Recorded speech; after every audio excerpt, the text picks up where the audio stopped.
Y'all ready? Yeah. With the internet problem, so you hear me, Jared? Huh? What's that? I didn't hear you. You heard it? Yeah, he's Doug. Yeah, I'm here now, but Oh, there I he think is. I'm gonna have to change. I'm gonna have to change location because this happening. Okay, Okay, Jared, you go ahead and start without me. I need you to Okay. fix that. here we go. Ready? Yeah, go ahead. Good morning, good morning, good morning, and welcome to WSTX AM 970, your community-minded station. You're listening to Reflections. The number to call is 340-773-0490 or 340-773-0490. That is the numbers to call to get in on the conversation. It's another Thursday. And I like to say Thursday begins the weekend. You know why? Somebody get paid today. I don't know who, but I know somebody got paid today. So Thursday begins the weekend. That's the time you get paid. So all you Friday worshipers, you need to start the worship Thursday because that's the day that you got something in your pocket. Good morning, KJ. Good morning, Big Sis. Good morning, St. Thomas, St. John, Water Island, Christian State, Frederick State, Mid Island. Good morning to my buddy over there in Florida. Good morning to my friends over there in Texas. Good morning to my friend Nadi J over there in North Carolina. Good morning, good morning, good morning around the globe.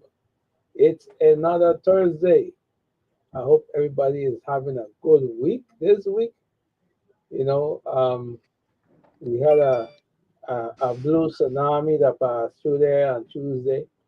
Um, I hope everybody's satisfied. I hope those Democrats do what they gotta do to stop this ignorance of happening up there in Congress and all this kind of stuff because people hurting and we're gonna hurt some more before everything get in place and things get to change. With that said, I want to remind the public that if you or your loved one have considerable hearing and vision loss, the I Can Connect program is for you. Once you meet the income guidelines and have those two disabilities, you can get a free iPhone, iPad, or even a computer. The operative word is free, but you have to have pass the income guidelines and have those two disabilities. For more information, you can have somebody look it up at icanconnect.org. That's icanconnect.org for more information on the ICANN Connect program. The ICANN Connect program is also known as the Deaf Blind Equipment Distribution Program and is sponsored by the FCC. It is distributed in the Virgin Islands by none other than VIUSED, that's Virgin Islands University Center for Excellence in Developmental Disabilities. You give us a call, you come in, you show your proof of having these disabilities and your proof of income, and guess what? You're going to be on your way to getting a new iPhone, iPad, even a computer, depending on what your choice of distance communication may be. So, it's something that's happening free. It's a program that's for you if you have those two disabilities.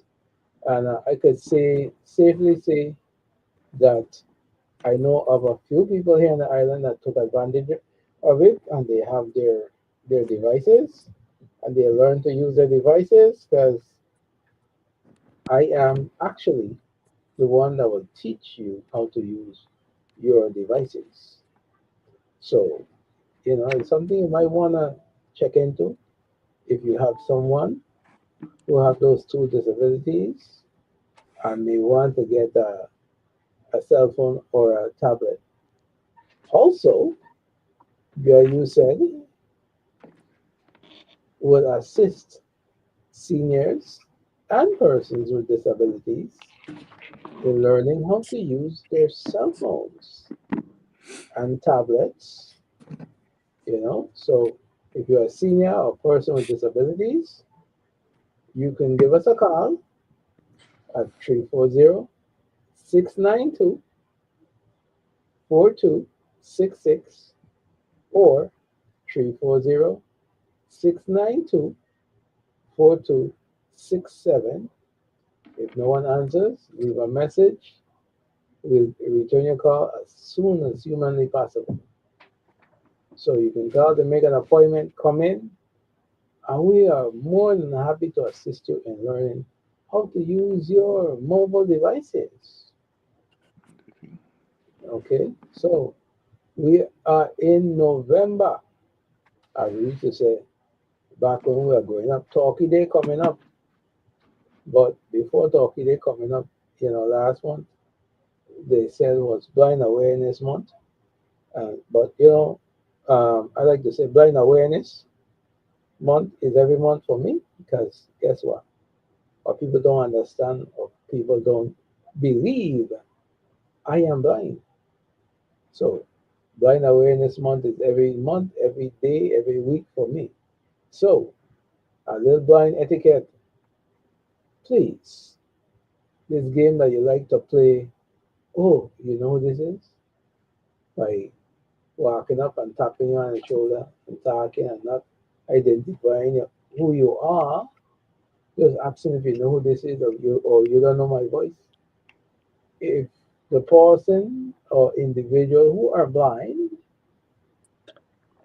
don't correspond with you on a daily basis or regular basis, so to speak, it's impossible for that person to remember your tone of your voice. Yes, they may have some people who have some voices that are distinct, so that voice might stand out over a lot of them. But if you approach someone who can't see you, just say, "Hey, um, is Susie or Suzanne or is John or Dexter, whatever your name is." Let the person know who you are, so they can familiarize themselves with you, rather than trying this guessing game. Or who, if you know who I be. That's a little blind etiquette for the listening public, because you know sometimes to you it may seem like a joke, but to the individual who you're doing it to, guess what? It's not a joke. But they may not tell you it's not a joke, because maybe they don't want to offend you, or whatever the case is. Me, on the other hand, I can tell you to your face. All Either right. High road. identify yourself or be gone. I don't make matters. Yeah, I stay on the high road, doggy. Don't worry. Road. Identify yourself or be gone. It's simple, because it happens one time too many. You know, Don't tell because, them literally, Gerald. Good morning, everybody. The kind of might uh-huh. in and out. Kind of things. You ready, Over here? Well, maybe I have to doggy? Gone again. So, like I was saying, my thing is identify yourself or be gone. Because it's not a joke.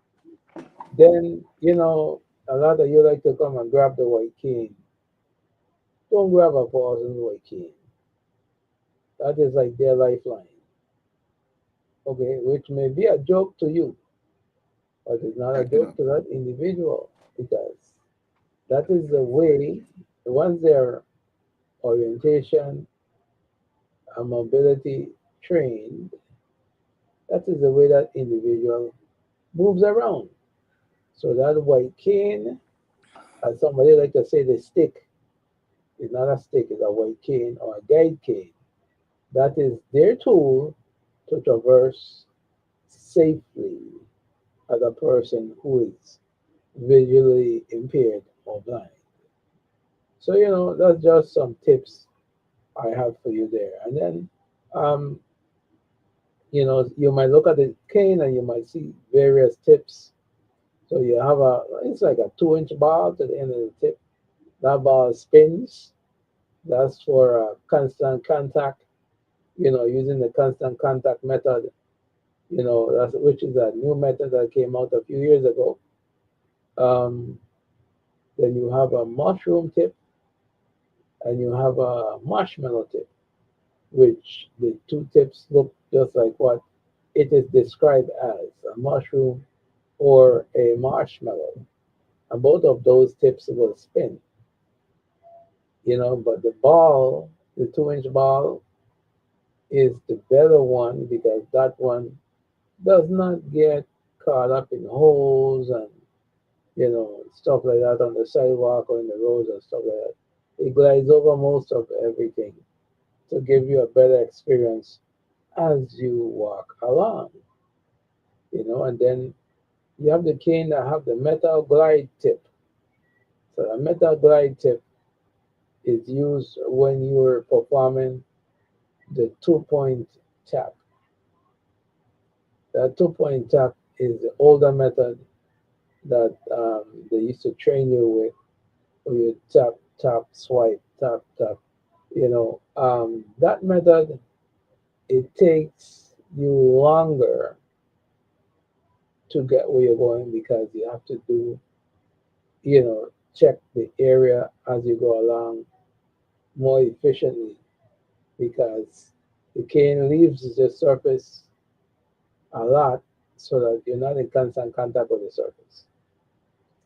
So yeah, I can do that method, but I don't like that method too much because I think the constant contact is a better and more efficient method for someone who's visually impaired.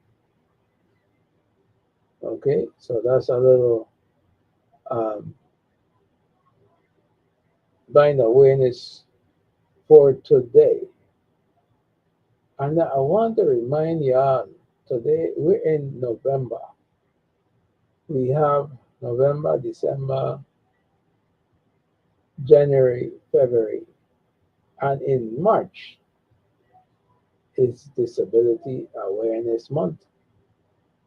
And it is celebrated by the Center for Independent Living alongside Pastors United.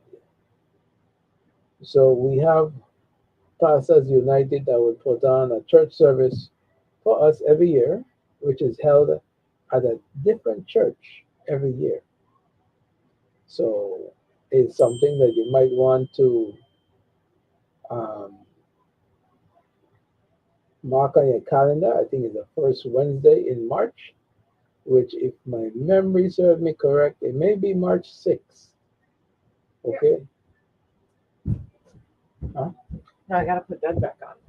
Okay. So mark your calendar, March 6th, Gotcha. 2026, that we're going to have that Disability Awareness Month church service, and it's put on by Pastors United and the Center for Independent Living. The Center for Independent Living is located in Science Farm, to the alleyway to the rear of Falcon. Right in between there, you'll find the Center for Independent Living. If you're a person with a disability and you need information on what you can do or what you need for your disability, that is where you go. The number to call is 778-7992. But I think the phones are out right now. I was playing with the idea of probably buying them on Magic Jack so I would have a line because I don't know what's up with one communication and independent living, they like to the line is not always out of service for some reason. It's always not working. So they need to get that one communication need to get that they act together with that. Dougie, you're back. Yeah, I think so, man. It looking that way. You looking that way? Looking that way. Okay, It's something like that. Anyhow, something like um, that. You I know, still I, Dougie. I still move. I still moving my Georgie bundle from one location to the other, but Oh, there. okay. It's back. We there. Hey, listen. Last week after the show, right, Dougie? Uh-huh. I called the dispatch for pickup to go to work. Do you know something ironically happened? They never came. That's ironic. But they're getting to be business as usual. Ah, You yeah, gotta yeah. choose your words well. Listen, listen. I called again after about an hour, and they're like, "Okay, sir." So I called one of the drivers. I said, "Did you hear my name called on the radio?" He's like, "No, I ain't hear nothing." Call another driver. "No, I ain't hear nothing." So I was like, "Really, man? For real?" So of course, you know what my savior was, right? Via Hill. VI here was my savior, my son.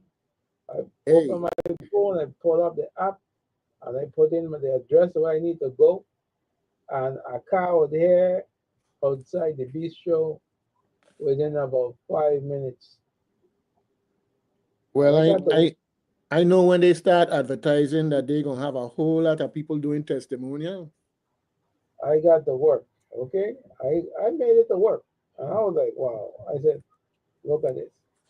Yeah, well, they do some advertisement on Facebook and stuff, but you know, you if you're not sure about VI Hill, you can go on Facebook, and I think there's still a petition you can sign.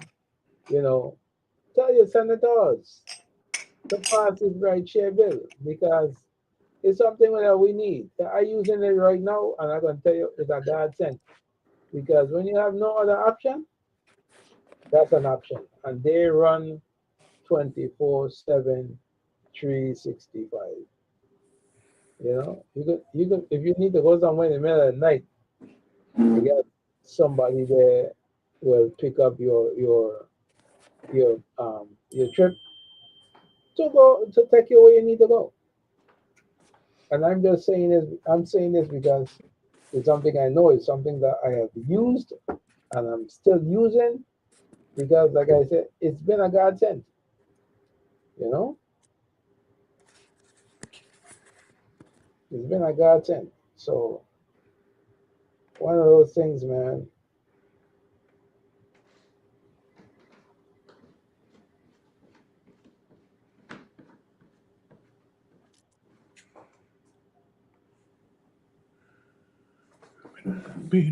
March 6, 2026 is a Friday.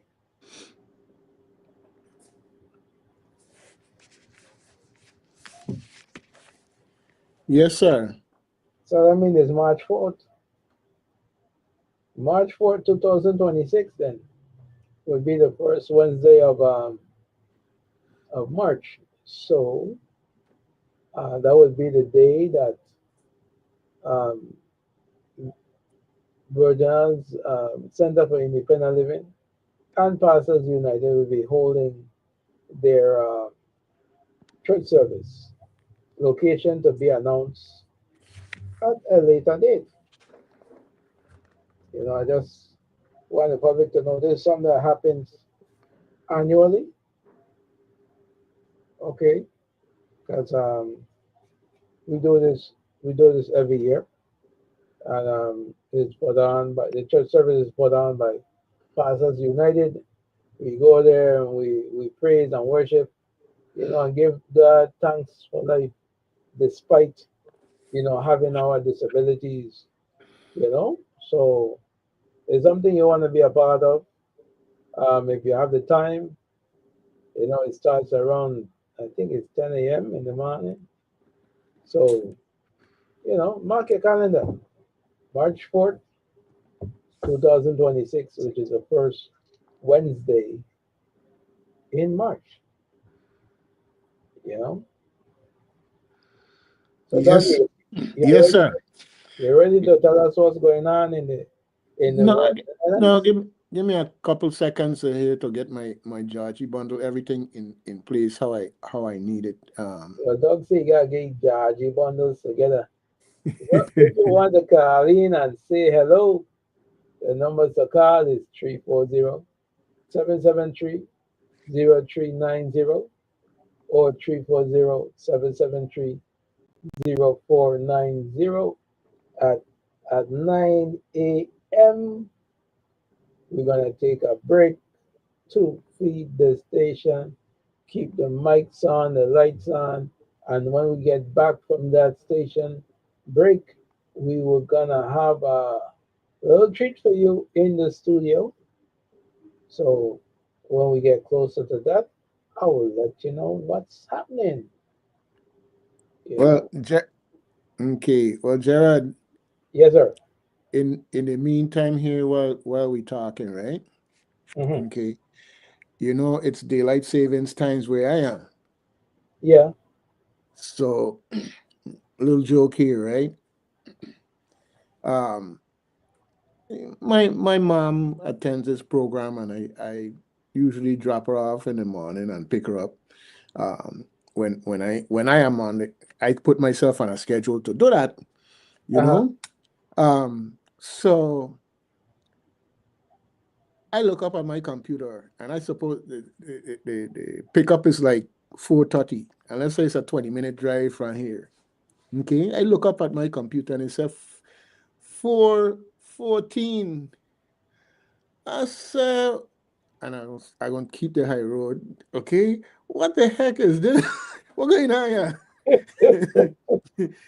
The next thing I know, police coming looking for me because my mother abandoned this program. And Uh huh. I I jump in the car and say, okay, maybe I could make it in time, or maybe in time when the patients run out and they say they ain't give me another extra minute or whatever, right? Uh huh. So I heading up the road now, and I look at my phone, and my phone tell me three something. I said, but wait now, what going on here? So I called my brother and said, Dan, time change or something? He said, yeah, man, it's only three something. I said, yeah, oh my goodness. I said, but I tell you, the joke is, I done down the road. Oh Jesus.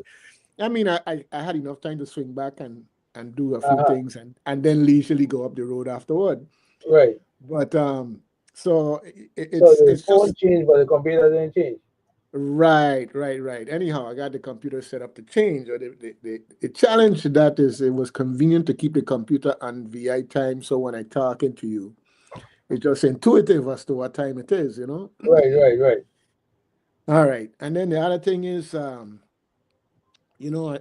watching all of this stuff with the shutdown. We're talking about the shutdown, right? Hmm.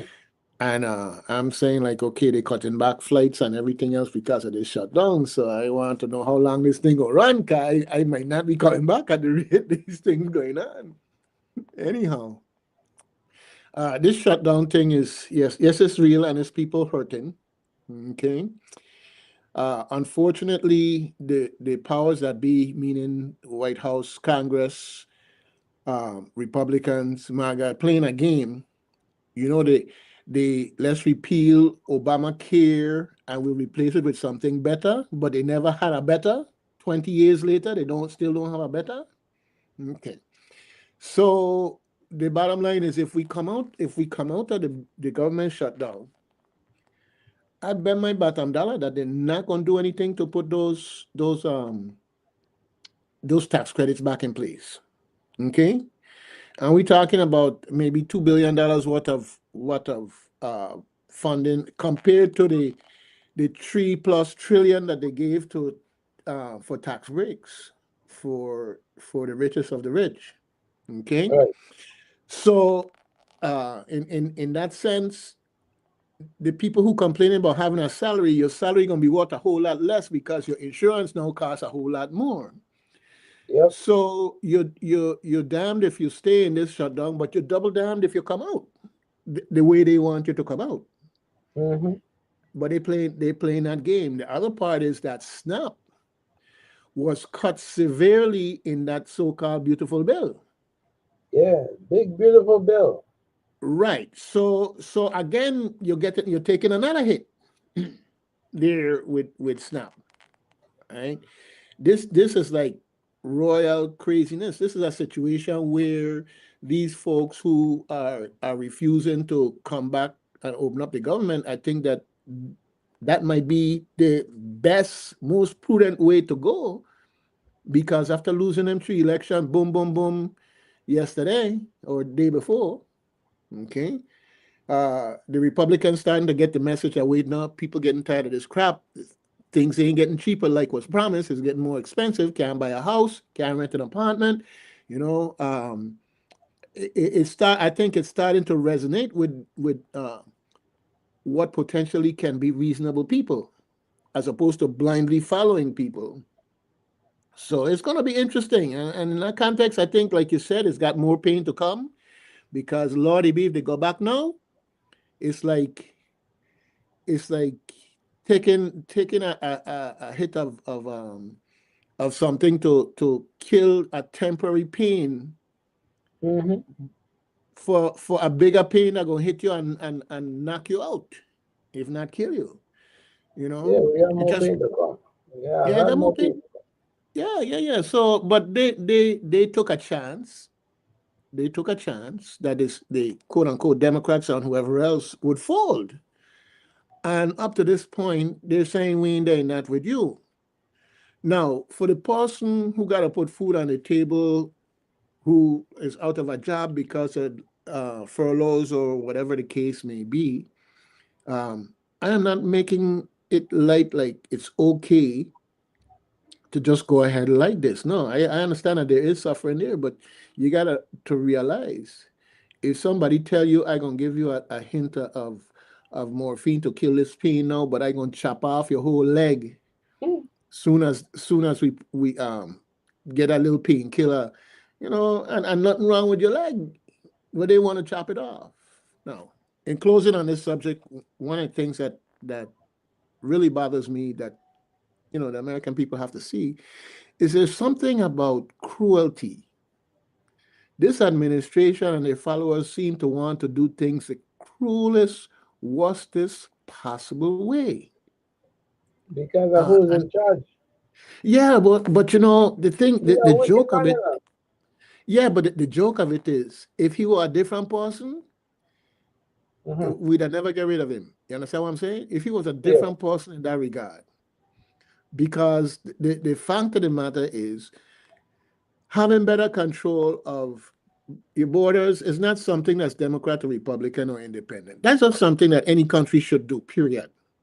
Okay? But what they're calling it, by going out there and arresting Americans, okay, and holding them for 30 days, by the time these people done with a lawsuit against the government, whatever money they said they were saving, they're going to spend. I mean, if you're going to deport somebody who making $50,000 a year, end up having to give them $5 million because you arrested them as a U.S. citizen and violated their rights, boom, boom, boom, boom. What's the point? It makes absolutely no sense that they're going about these things in as cruelest possible way. But that is the fact. I am not in denial. I see what I see, and I know what I know. And if that's what they want to do, then that's what they're going to do.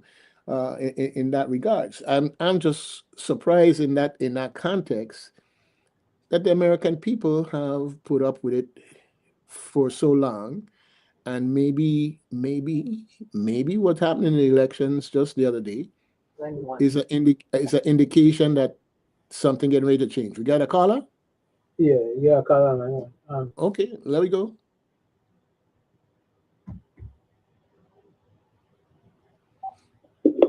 Good morning, caller. You're on the air. Good morning, Mr. Gerard. Good morning, Mr. Captain. Hey, Good Good morning to the morning. listeners of 970 AM. out of St. Croix, the Sag Island, and the Virgin Island. Good How are you morning, gentlemen Mr. doing today? Good morning, Mr. Grant. We're doing well. Gerard, Well, as we need I'm to give him an award this morning. Curiosity, Yeah, the go Big ahead. Apple. I want to say that I'm happy. This is my second historical election from David Dinkins, the first black mayor, to now Sultan Mozdani, the first Muslim mayor. And gentlemen, as you see, we didn't have the blue tsunami, but we had an earthquake. And an earthquake is the beginning of a tsunami. So we had what's happening here with the mayor of New York. We had the governor of New Jersey, the governor of Virginia, lieutenant governor, attorney general, and most of the state legislatures went Democratic on Tuesday during the election. That is a good sign that come a year from now for the midterm, unless we done in Caracas fighting a war, well, we'll be able to take back the House and be able to have some checks and balances on this Trump-Vance administration, as we see what they're doing to the Republic. I want to congratulate the 36th legislature, led by my classmate, President Milton Potter, Governor Albert Ryan, who was able to get some, I guess, local funding to disperse to the SNAP recipients because of the fact that we have the federal government shut down. But Mr. Canton, one of the things I would like to ask is, with all of these emergency monies available, not everyone is on SNAP. What about the people who haven't received a tax return in a year, 2 or 3 years?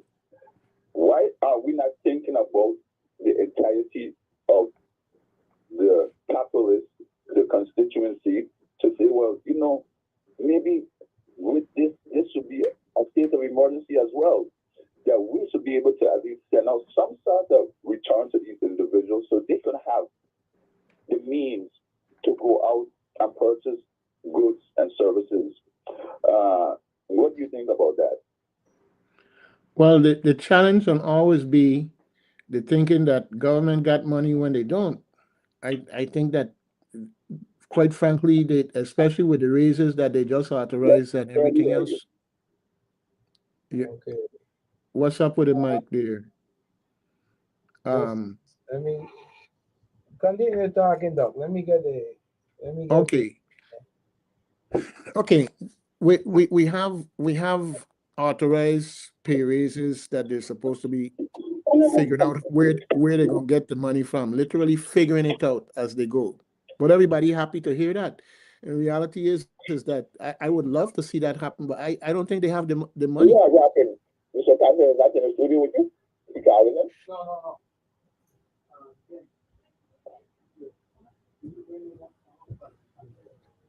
Sure. Yeah. Yeah. Yeah. Go ahead. You hear me now? I can hear you a little better. Hold on, let me move this. Okay. Any better? Okay, I can hear you now. Okay. All right.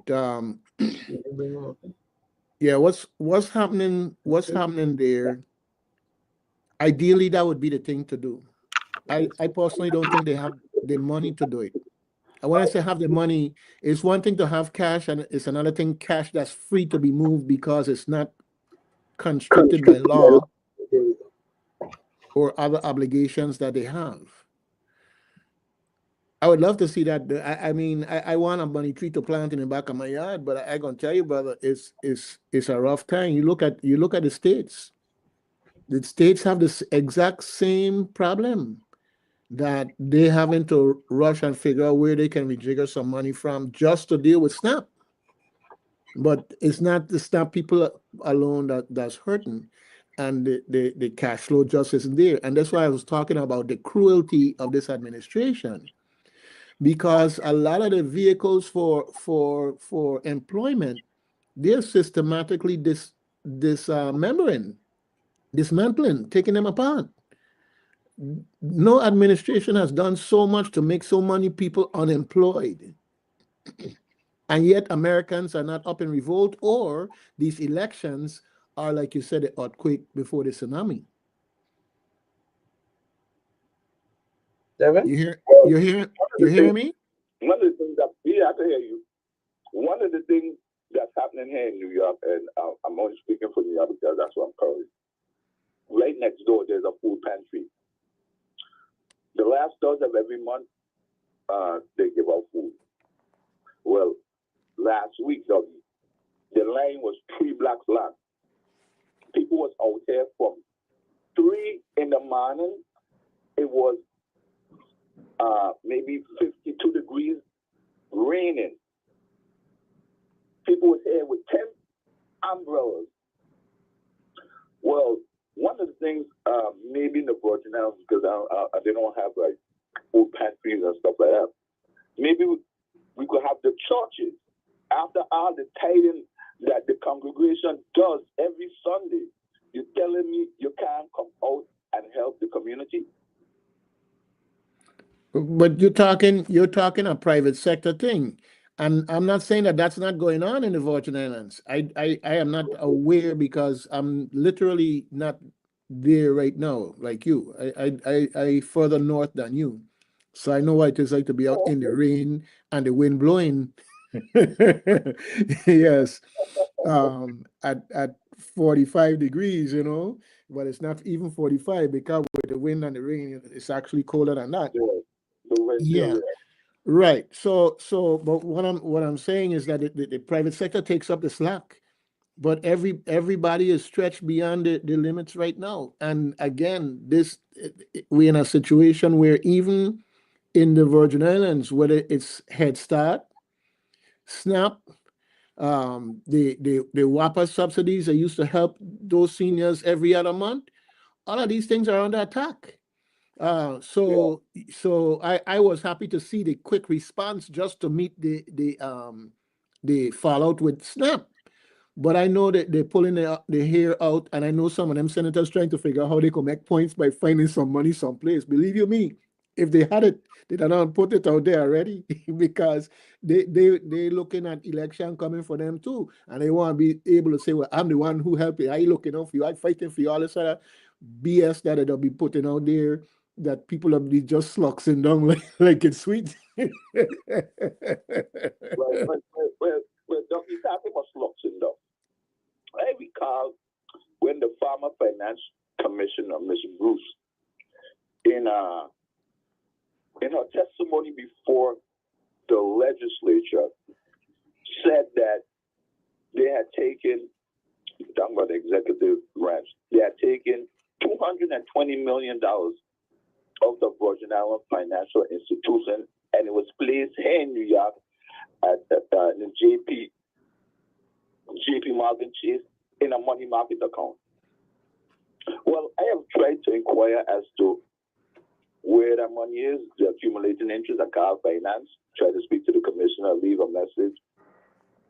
OMB from then they hear, oh, Devon Grant? No. Click. At the PFA. So maybe, I don't know, you're not there, but you still have your feelers out there. Where could this money be?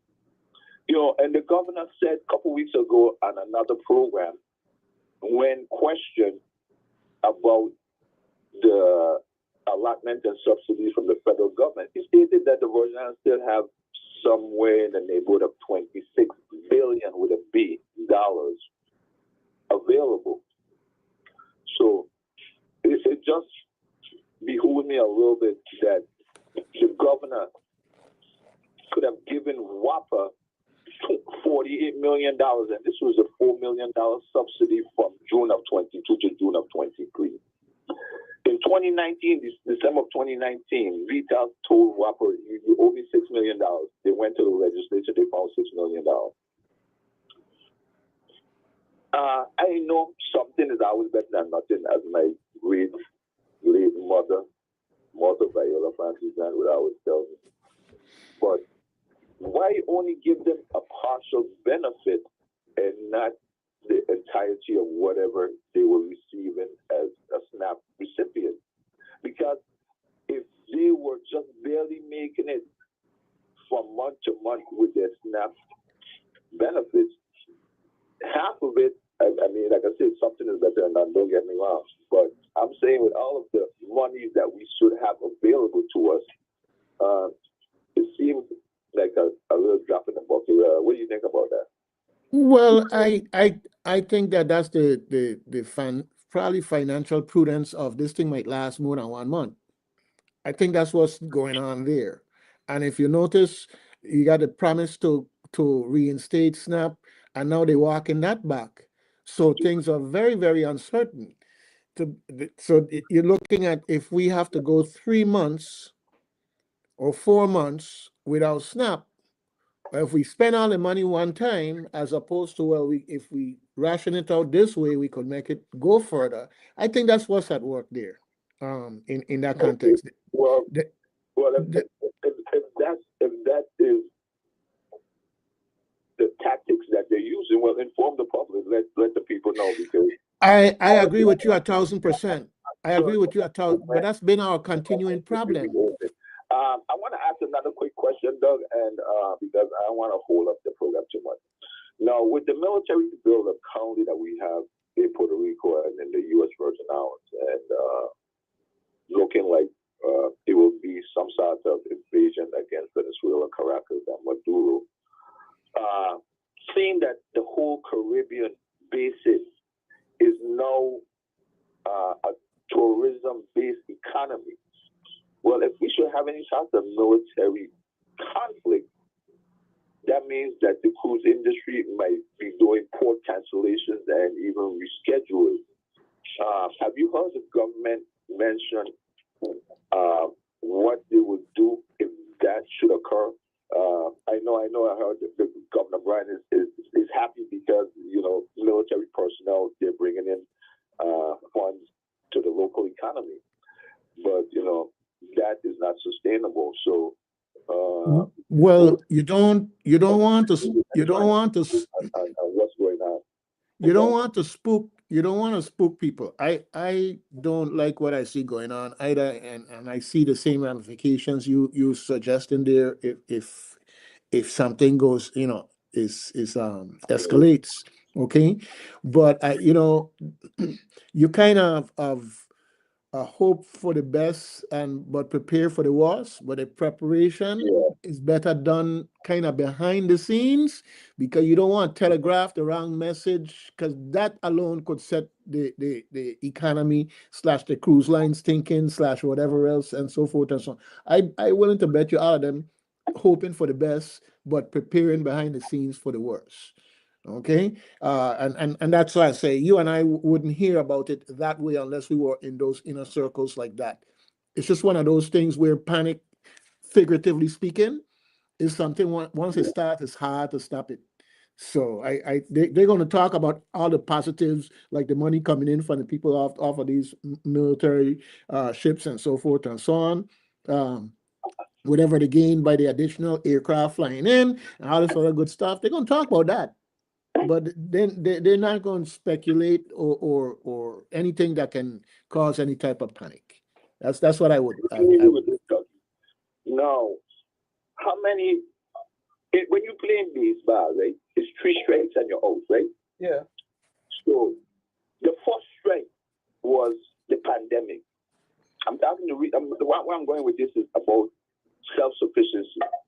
The second strike was last year, when we almost had the longshoremen them striking in the port due to robotics and artificial intelligence now really taking over most of the labor work. So, and now we have the third strike, which is a possible military conflict in our Caribbean region. So, when are we going to start taking agriculture seriously and not say it's a hobby, when I would say, you know, you hope for the best and you plan for the worst. But should there be something, because it's like you talk about the cruelty of this administration, and that they will stop at nothing. So if Trump just see that we just had this earthquake Tuesday, and that the ocean level is rising, and that this tidal wave, this tsunami is coming 500 miles an hour towards the shoreline, how do we stop it? Okay. You know, you stop it. We haven't. Let me. And what I'm talking about is the midterms next year.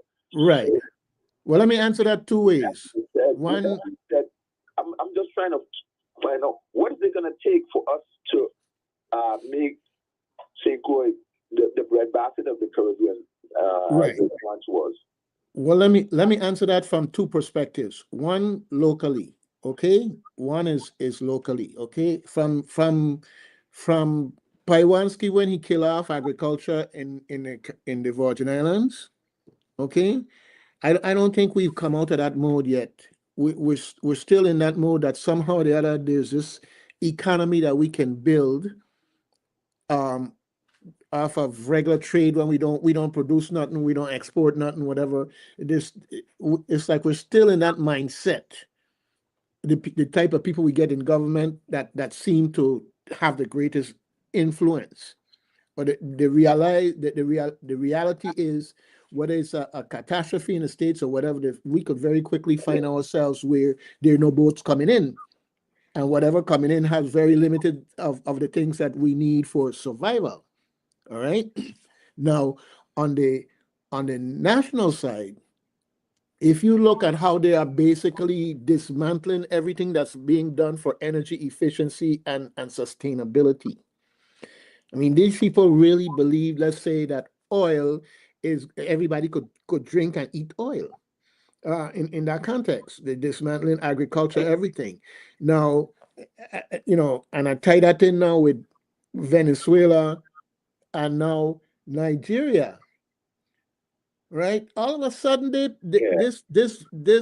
big bully in the neighborhood going into the next neighborhood now to terrorize these young boys growing up, not as big as you yet, okay?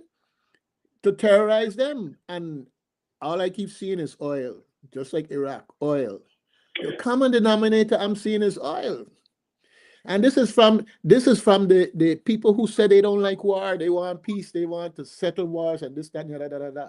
Well, it looked like you want to start some, maybe to get credit for settling them. I don't know. But when you look at the proximity or lack thereof of Venezuela to the United States relative to the flow of drugs, and you don't talk fentanyl, you'd better be dealing with the border at Africa or the boats coming in from China, because that's where the supply coming from.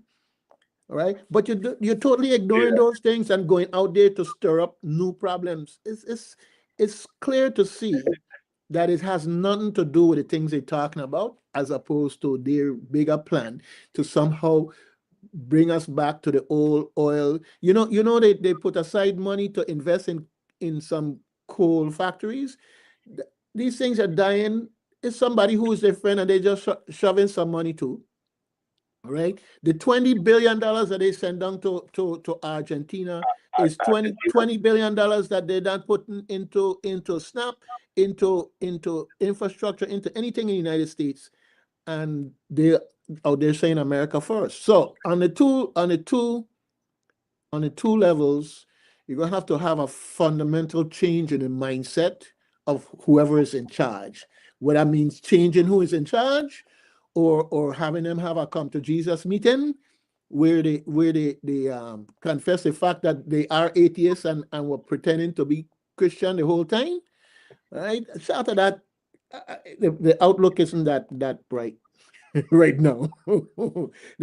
These elections were a ray of hope, light at the end of the tunnel. Hopefully, not the light when you're getting ready to transition. Go ahead, Joe. No, you said they're not doing anything about farming, but there's a company called Prosperity Farms that farming down in West. They're making sugarcane, and they have they're making they have a little rum factory going on down in that area. So my thing is they're doing things here. They have rum. They're making rum. They're making vodka from breadfruit. They have Diageo. They have Cujan rum still, and of course they passed the thing for you to legalize marijuana, Cannabis. right? So they wanted to grow marijuana and drink rum. That's how I see things Well, around here. They ain't looking at well, nothing well, else. well, well, let me say this there, Gerard. Now, if we had a viable agriculture department, now with what is taking place with the shutdown of the federal government and the SNAP benefits on hold, then here's where our agriculture department could have stepped in. You see what I'm going with this? I know, I agree. I know exactly what you're talking about. And be there as at least a temporary subsidy to be able to sustain local population.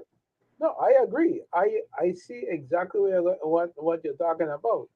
But the reason why I said what I said is that their focus is elsewhere. Yeah.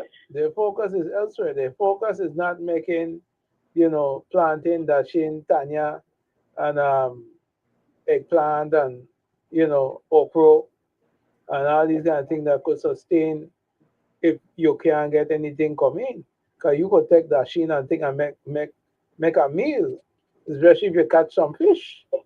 Cassava, breadfruit, all the things.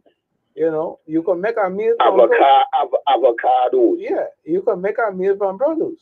But bananas. Exactly. Pumpkin. Uh-huh. So, I mean, we're not looking and to be at the level of exportation. We're looking for the local market from farm to table. Right. From farm to, whether it is the school lunch program, whether it is the local restaurants, the cook shops, whatever. So,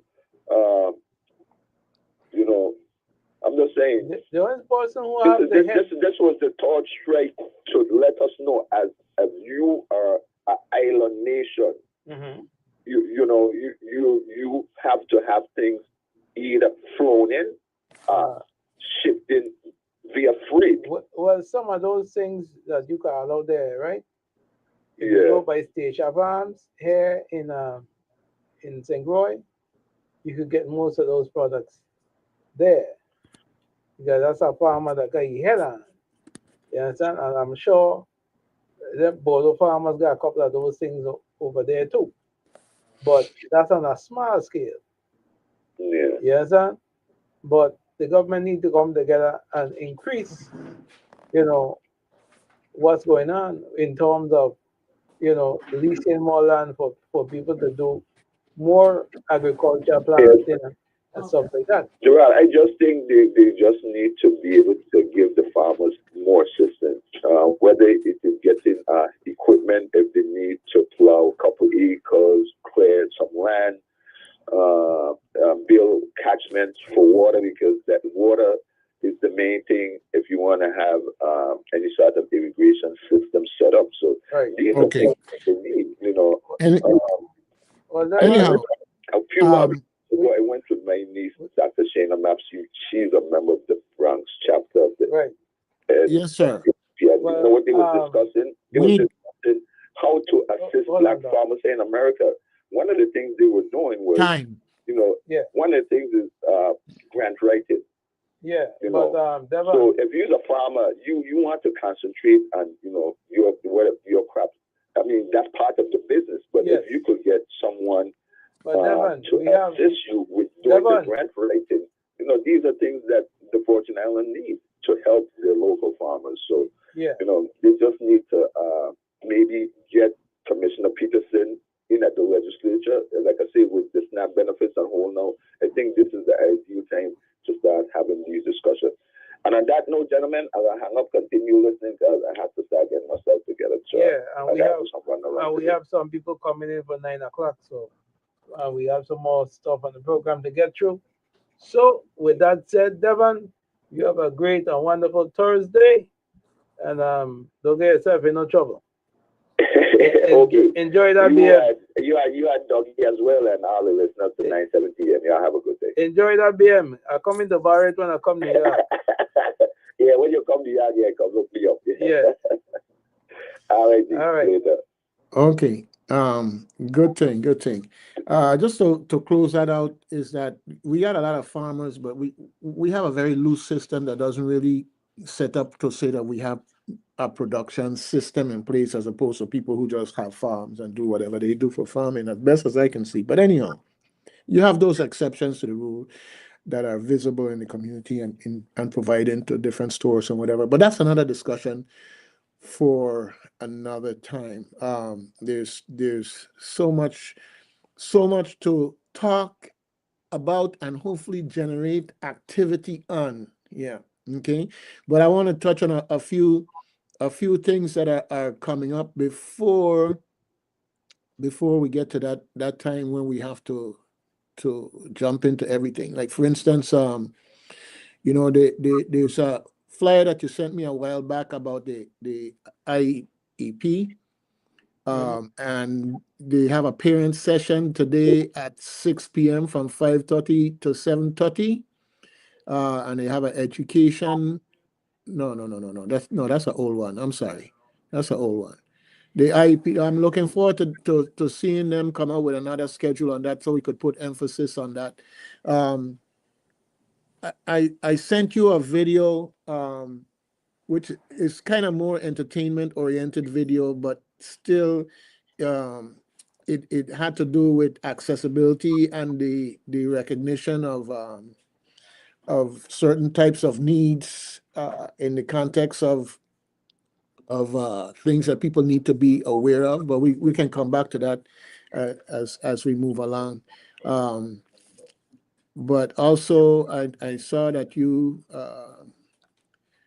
sent me something here, okay, with regards to the oh wow. And I just had it here, Jared, and just so it I think it was I think it's November.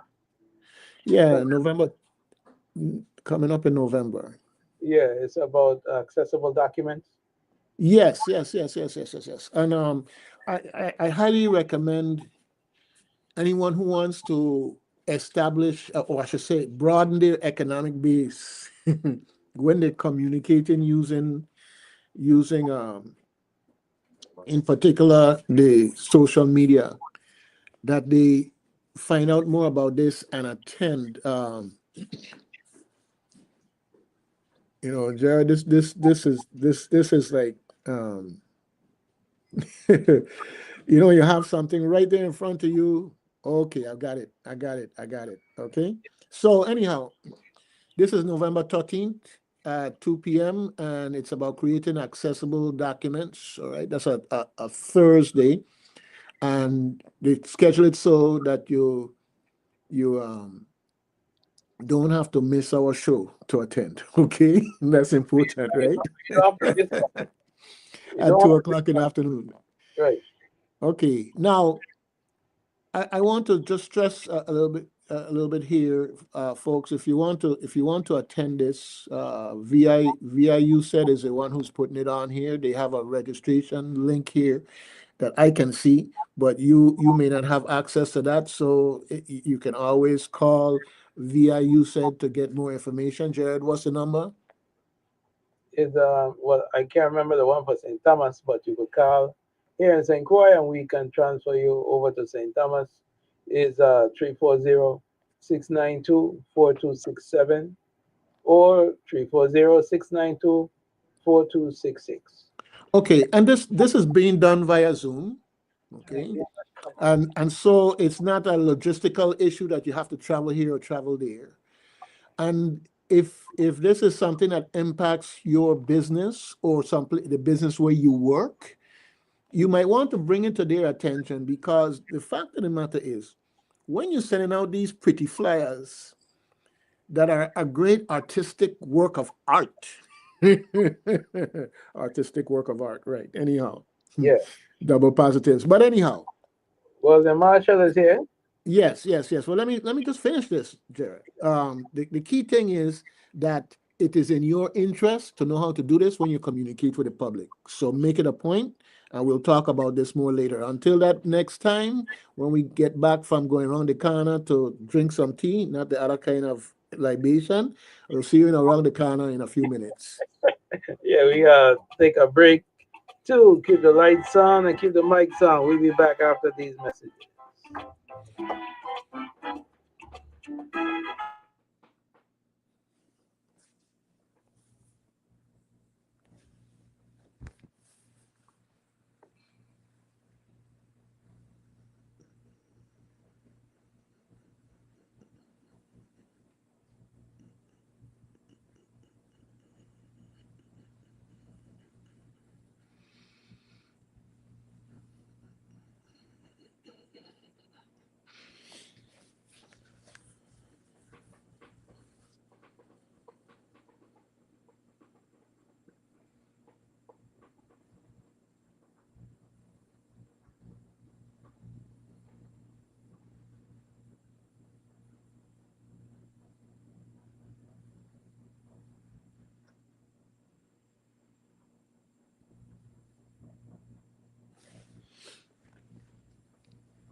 Doug, can you hear me? Yeah, I can hear you. Okay, so we're way. Oh, he's coming in right now. Okay, here we go.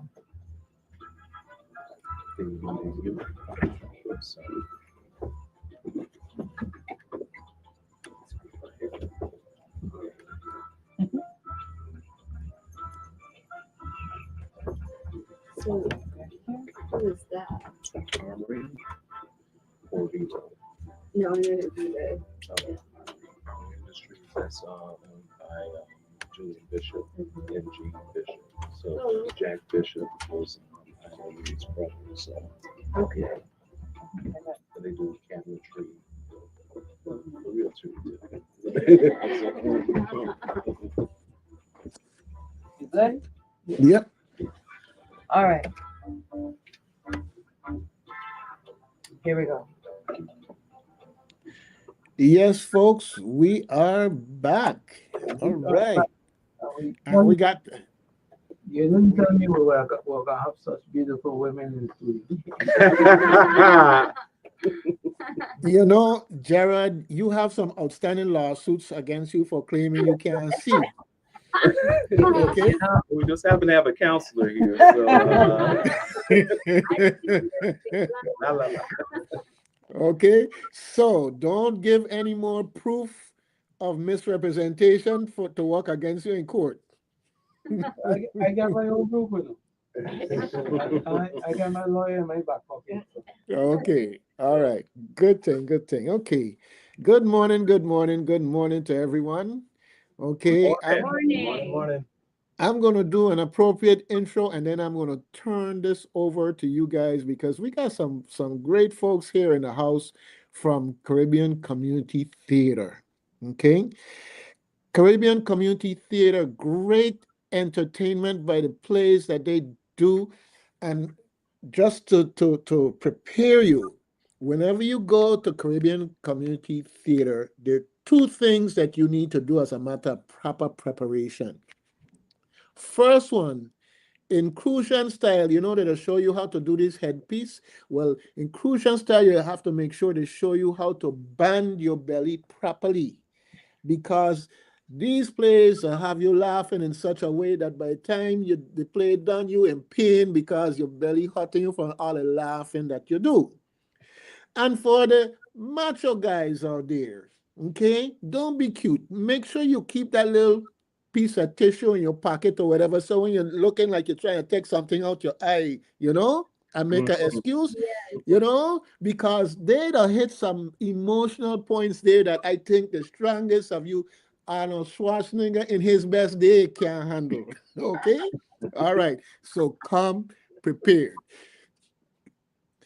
Okay, Caribbean Community Theater. But on the more serious side, because that was serious too, uh, they've been in business doing this for a long, long time, and they are great credit to our community.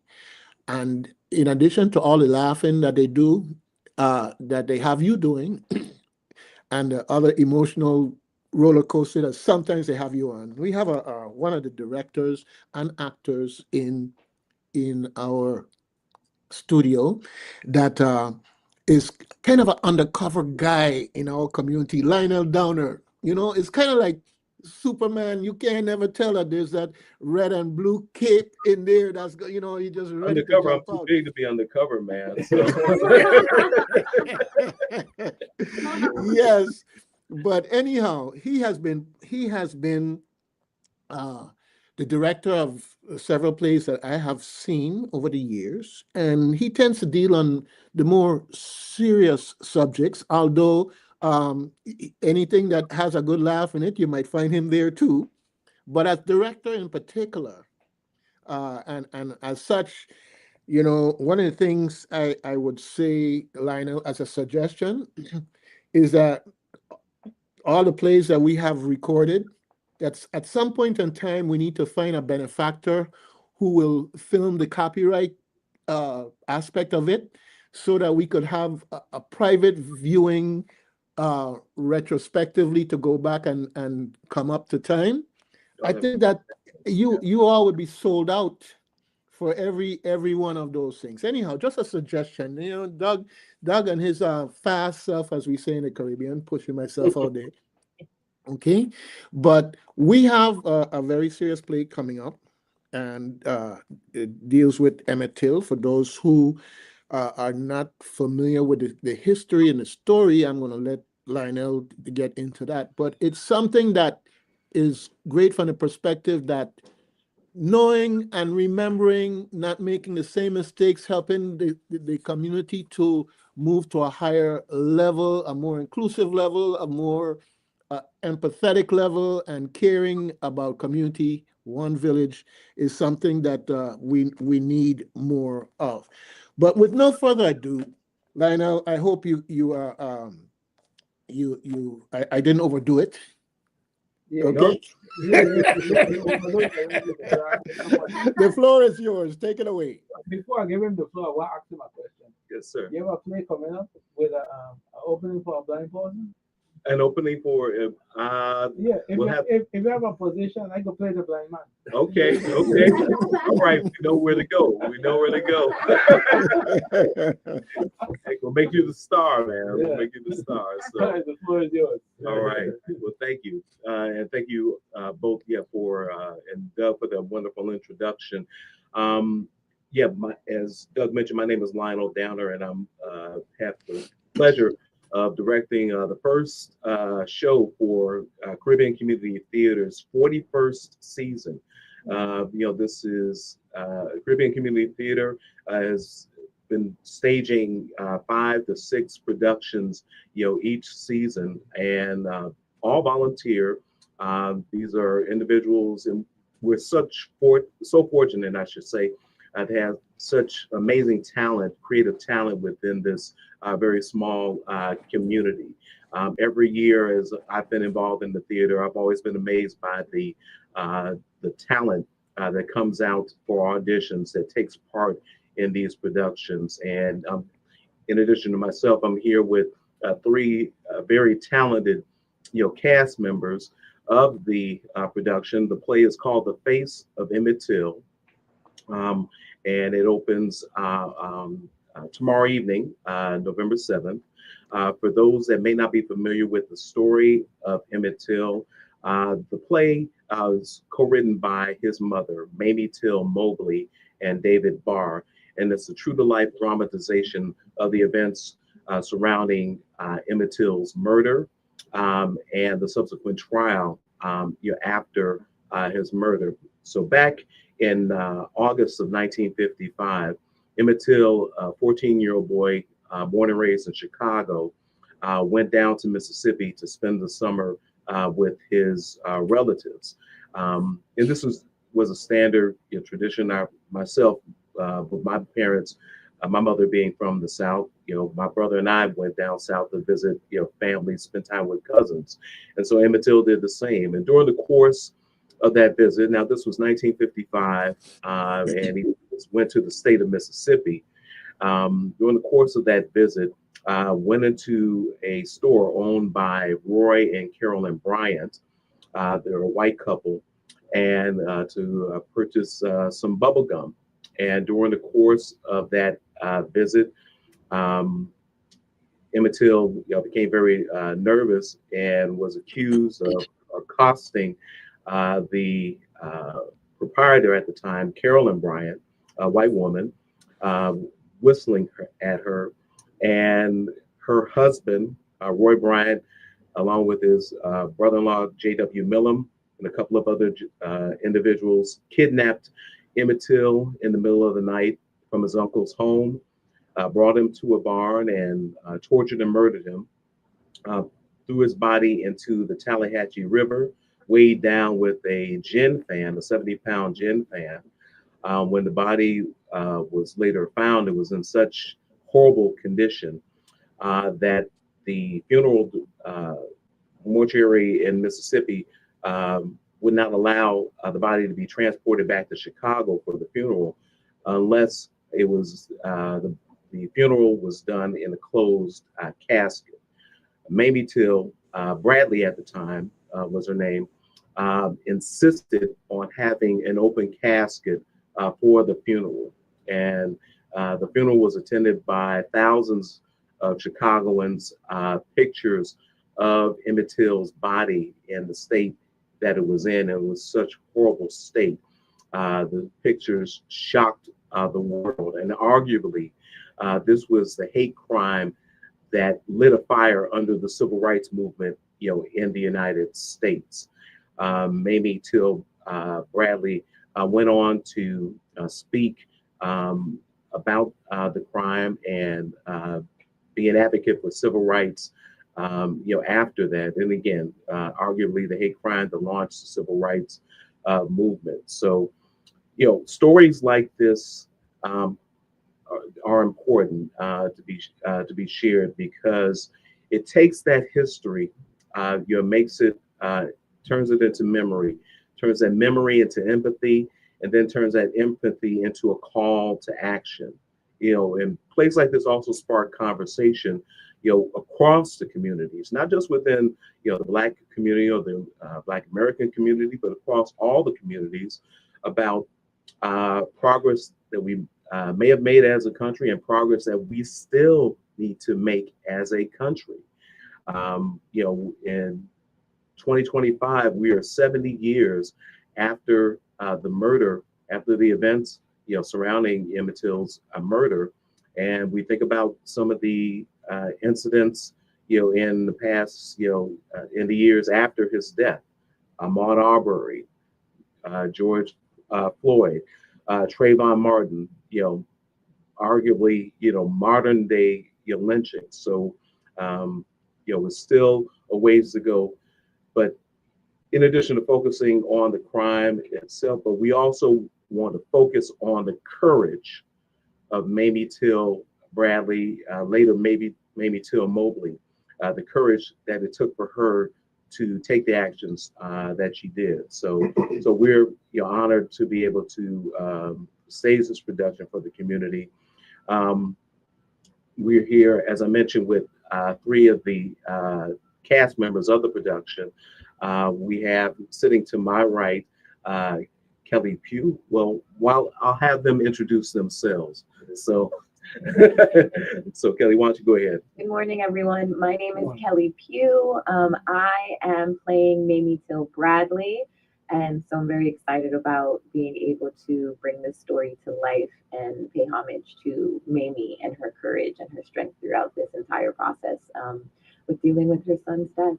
So it's been a challenge, but I'm looking forward to really showing off all the work that we've done these past 6 weeks, I think. Yes. Yeah, a lot of practice. Yeah. Well, and actually, just want to interject something real quick. Kelly, originally we were going to stage this production in last season during the 40th season, and Kelly was actually one of the first persons that I cast in the production. We had to reschedule the production for this season, and Kelly, thankfully, agreed to stay on, with the production. So I'm so thankful for her. She's been doing an amazing job, and I believe folks have been very pleased with her performance. So I almost did an audition. Can you believe that? I almost did not show up for the audition. So thank you. That name sound familiar. You were here before. I was here before for a realtor housing expo in April. Right. Yes. And we spoke about your dad. Yes. Great memory. Yeah. And sitting to my immediate left, we have, go ahead. My name's Chrissy McCown. I play Carolyn Bryant, which isn't the role I'm probably most proud of playing in my life, only because of the content of her character and what role she plays in Emmett Till's untimely death. However, I'm a strong believer that all roles need to be played to be able to aptly tell the story. So I am honored and humbled to be a member of this cast. These particularly Kelly, she carries us. She's a very strong leader in this show, and Lionel's a very strong director. It's just everyone is working very hard and doing a wonderful job, and so I'm very proud to be a part of this. Mm-hmm. And last but not least, my name is Titus Queiroz. I play one of the most disgraceful lives that have been lived in Roy Bryant. He's the gentleman who abducted and then murdered Emmett Till. Coming into this role has an interesting story. I was only recently discovered less than a week and a half ago. Yeah. I was hiking up Goat Hill, was a hill, one of the tallest points on the island of St. Croix. When I got up to the top there was a distressed gentleman telling me that he was in the community theater, that they needed this role. Asked me, didn't even really introduce ourselves much, but just in the first 30 seconds, like, you don't happen to act, do you? And I was like, sure, I've done a little bit of that in my life. He's like, okay, well, we got this role. And I'm kind of in that state in my life right now where I'm just in an experiment of just say yes to everything. Just say yes to everything, see where your life takes you. Oh, well, that's good to know. Yeah. I need some help with some stuff. So I said yes. And then after I said yes, he goes, well, by the way, just so you know, it's the person who abducted Emmett Till that we need you to play and murders him. And I go, oh, wow. But I came in, and one of the things I want to echo what Lionel had mentioned earlier is that I am originally from LA, and I'm from the Mecca of where, theater, film, movie, all that is. And my mind was blown on that first rehearsal of the level of talent and quality that exists within the community theater. Is very, very impressive. At most community theater, you don't see it on that level. So it's been really, really cool to come into a place like this and see that level of talent and joy. And in particular, again, to echo what you were saying there as well too, like it's tough to play a role like this. Might not be the one that you're most proud of, but it is a story that when told is very, very moving. It's one of those pieces of history, of American history, that so often American history has a habit of taking these parts of itself and kind of not bringing it to light and trying to celebrate other pieces. But these stories, right? Yeah, these stories here are extremely important to be told. And when they're told through the lens of the artist, it brings us to movement. So I'm really thankful to be a part of that and just be, here with the group and be able to tell the story and make magic. It's been really, really special. Yeah, so fortunate when one of my other cast members, the one that recruited Titus, shared the story. I said, okay, so going forward, we need to go to Goat Hill and set up, like a casting office. So at the top of the hill. So, but yeah, I thank the three of them. Just the entire cast has just been amazing to work with. The other cast members include Michael Baker, who's also serving as our technical director, Will Cooper, Paul Del Rio, Charles Fox, Shalene Gums, Tom Guthrie, Shakir Guzman, Wanson Harris, Damari Holder, who plays Emmett Till. I gotta speak on this young man. He is just an amazing young man. Yes, Period. He is a student at UBI. As a matter of fact, he was sort of chagrined in not being able to join us this morning because he has class. So, and he's studying marine biology, and he has just been amazing throughout our rehearsals, and he's going to put on an amazing performance. This community would be so proud of this young man. So we have Paul Neipler, Chanel Peterson Spencer, Sherry Poirier, David Pugh. Now that last name may sound familiar, folks, because David is Kelly's father. And one of the funny stories I think came out of auditions, because we were looking for a gentleman to play Mamie Till Bradley's stepfather, Henry Spearman. And Kelly was able to convince her father to come out to the auditions. Chrissy was auditioning at the same time for Carolyn Bryant. And Chrissy did such an amazing job.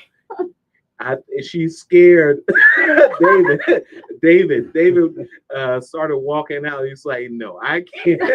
The level of talent, I wouldn't be able to take this on. But we were able to convince him to stay on the production. And this is another individual I'm so proud of, because I believe this is the first time he's done any theater. It is, yeah. It's his first time. And the way that it came out is because I've done plays with the community theater before. And so, of course, naturally, as my father, he comes and he supports. And, he jokingly always goes, oh, we should be in a play together. We should be in a play together. And that's exactly what happened. I was auditioning for the play. I got the part. We were trying to cast the stepfather, and I was like, well, Dad, you said so here's one. And the entire time, I was always like, I'm not trying to force you. So if you need to walk away, if you don't want to do this, you don't have to do this. And I do think it was the second conversation with you Lionel, that helped to kind of bring him on board because he's like, I think I have a good coach. And that's important to him because he needed the support. And it's so funny too. I love how the cast has rallied behind him to just, give him his kudos and give him that little extra vote of confidence, just to be like, good job, you're doing a good job. Because it's not easy. It's just not easy getting up there. You practice at home, but something about getting on the stage and eyes on you. It's not as easy as you think. It doesn't quite translate until you're on the stage and you're trying to remember the lines and the heat from the lights are on you and eyes are on you and you're like, oh my gosh, I might just blank out here. So I think he's learning that. And I think he has come in a few times and be like, man, I watch movies now and I just look at how they're acting, how they're emoting, and I understand now why they make the big bucks. And I'm like, yeah. He's doing a great job though. He really is. Yeah. Indeed. He really. Yeah, no, real talk on him. So the first audition that I came in on, if you remember, Lionel, you had everybody introduce themselves to me. Yes. And we went around, and David goes, "This is my first time here. It's gonna be my last time here." The first thing he said. And in my head, I didn't think, again, I'm just meeting everybody, and so like I made a mental note. I'm like, did he say that as a joke or did he mean that? That's literally the first thing that ran through my head.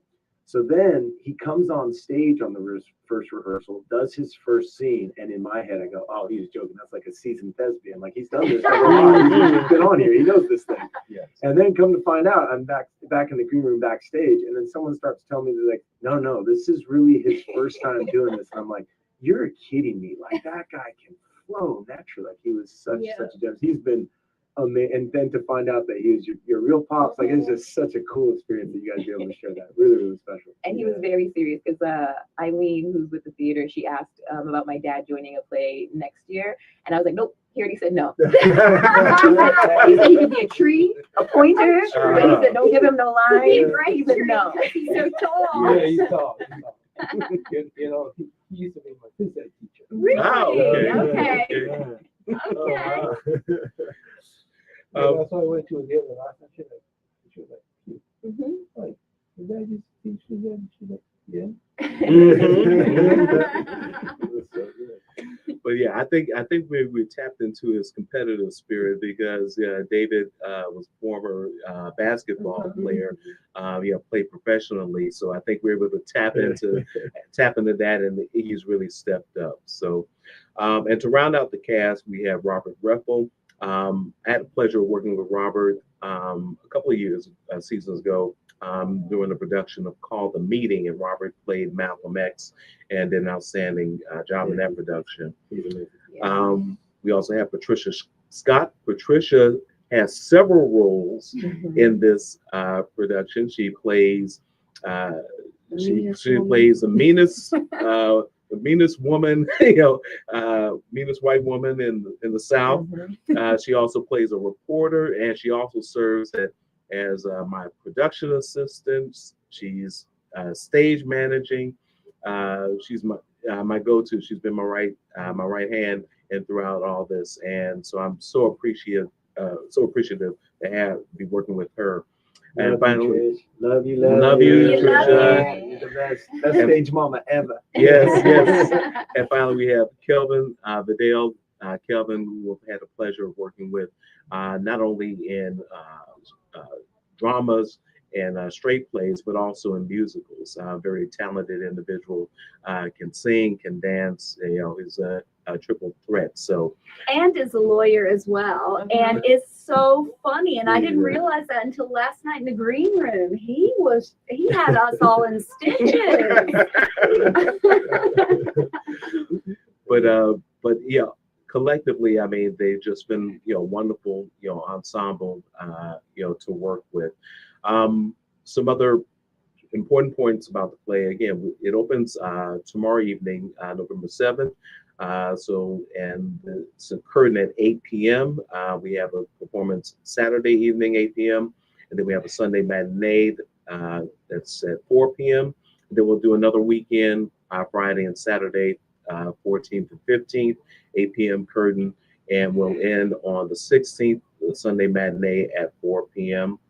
The tickets are $20 for adults, $18 for seniors, $15 for college students and CCT members, They can be purchased at the box office, which opens 45 minutes before the curtain. They'll also be available on Eventbrite. So, Okay. yes. Now, the play, because of the nature of the story, there is very strong content, strong language, and portrayal of events, violent events, that's authentic to the time and subject matter of the play. So there will be, again, acts of stage violence, and it's presented to convey the realities, of the story. So we do want to have that advisory out there for the community, and we're recommending that children under the ages of 15 would not be admitted, again, because of the strong content. So but we also want to thank the sponsors of this production, because we don't do anything like this, in a vacuum. We're really appreciative of the community and some of the businesses and individuals within the community providing their financial support. Those sponsors include Susan and Crystal Atkins Weathers, the Comanche, Marshall and Sterling Insurance, Baker McGross and Associates, the New Medicine Shop Pharmacy, Team Consultants, the Bevo Group, Armory Industries, Crucian Gold, and Caledonia Communications Corporation, WSTX 970 AM. We want to thank you all here at the studio for your support. So the Caribbean Community Theater is located at number 18 Estate Orange Grove in Christiansted. So we are definitely looking forward to telling this powerful, impactful story, sharing that with the community, hopefully sparking some conversations, and and going forward. So, what other questions do you have for us? No questions, no questions. I'm just happy to have you here talking about this event, because we're a community-minded station. We want people to know that this is quality educational and humorous, comedic, every level you could think of, entertainment that's available to them here on St. Croix. Yeah, if you want to fly up to New York and spend all that money, so forth and so on, you could have sun, sea, and sand and the play. Yes. Right here. Behind bringing this play forward. This is This actually is great. good. It's Yeah. a really great question. Okay. Yeah. Well, the motivation behind the play, back in 2024, I was called back stateside. I'm originally born and raised in Chicago, so went back stateside to help take care of my mother before she made her transition. And the theater approached me while I was in Chicago and asked if I'd be interested in directing something for the upcoming season. And did some research online and happened to find some still photos from the play, and dug a little further, found the name of the play, and saw that it was co-written by Mamie Till Mobley. Mamie Till Mobley was one of the founding members of the church where I grew up in. I knew her, very well, and I knew the story. My brother and I knew the story, growing up, in church. Mamie Till Mobley was also was the head secretary of the church, and my mother was one of her assistant secretaries. And my mother was also one of the initial members of a young adult group called the Emmett Till Players, founded by Mamie Till Mobley, that will go around Chicagoland area and other parts of the country and perform the speeches of Dr. Martin Luther King Jr. And imagine somewhere in some photo albums, back home in Chicago, there probably a couple of pictures of Mom and Mother Mobley. So this story is, very personal because of my connection to Mamie Till Mobley. Then come to find out a couple of years later, actually about 2-3 years ago, I found out that Mamie Till Mobley was one of the first Black graduates of my high school, Argo Community High School in Summit, Illinois. She was one of the first Black graduates of that high school, one of the first Black honor roll students, from that high school.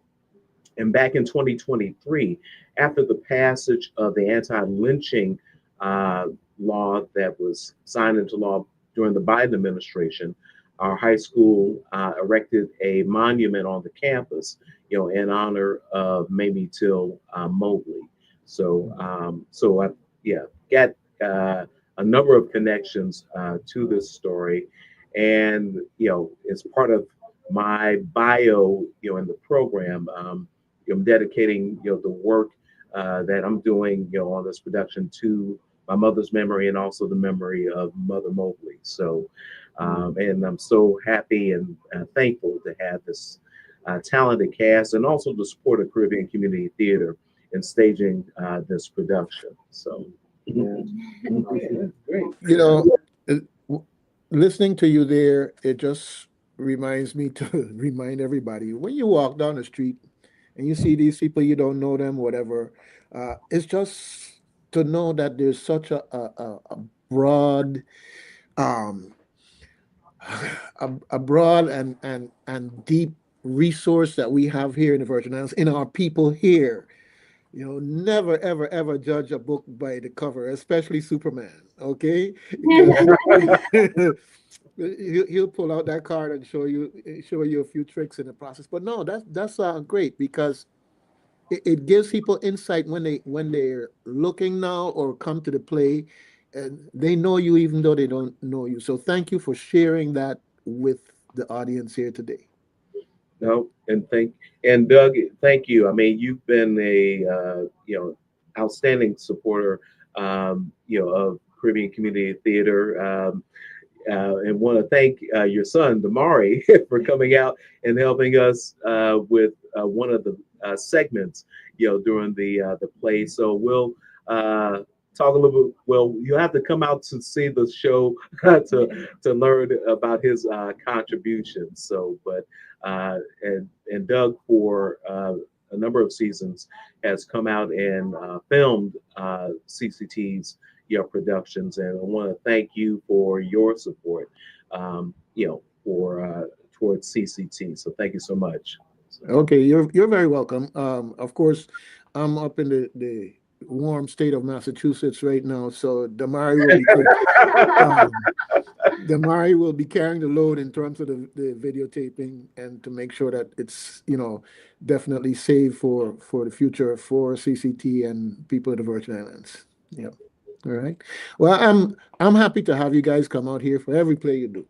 Okay, because it's community oriented and people get to know the faces. People hear more about Caribbean Community Theater because it's kind of stuck off there. If you've never been to a play in the Virgin Islands, it's possible for people to think that, well, here there's no such entertainment here in the Virgin Islands and on St. Croix in particular. So the more we can talk about it and make people aware, the better it is for the arts in St. Croix in particular. All right. So the doors are always open.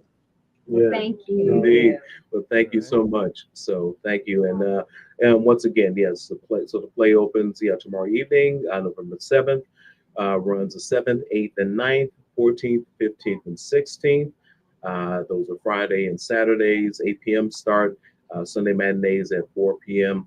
For tickets, again, visit our box office at number 18, Estate Orange Grove, or you can go online to Eventbrite and purchase those tickets. And we look forward to joining us as we tell this impactful and powerful story. All right, folks. Don't the blind people. Well, again, we have $20 for adults, $18 for a senior. I'm not going to call you a senior. I don't know your age. We really need to take care of you.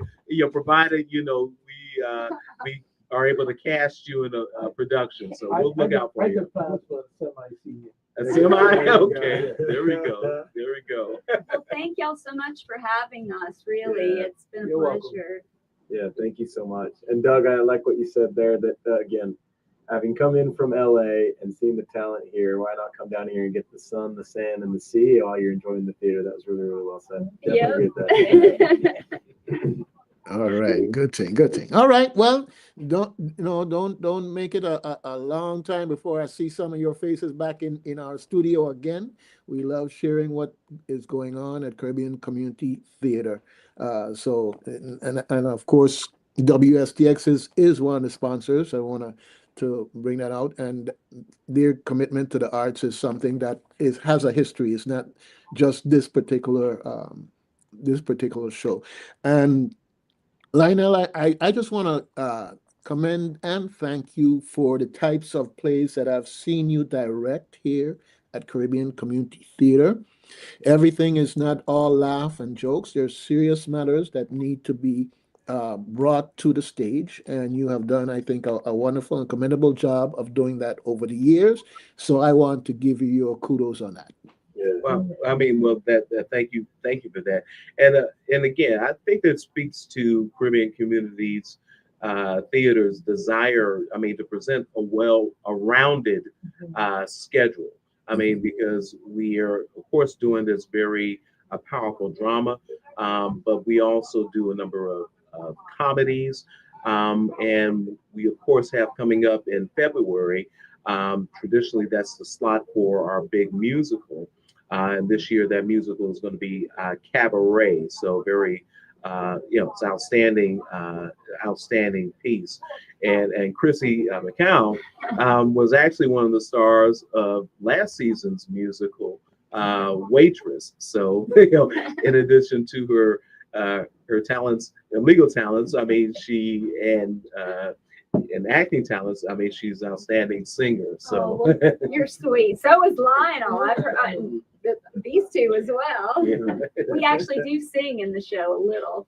Yeah, we do. So, so again, it speaks to the well-rounded production schedule that Caribbean Community Theater has put out, over its 41 years of staging, work, in this community. So we're definitely thankful for those opportunities. So.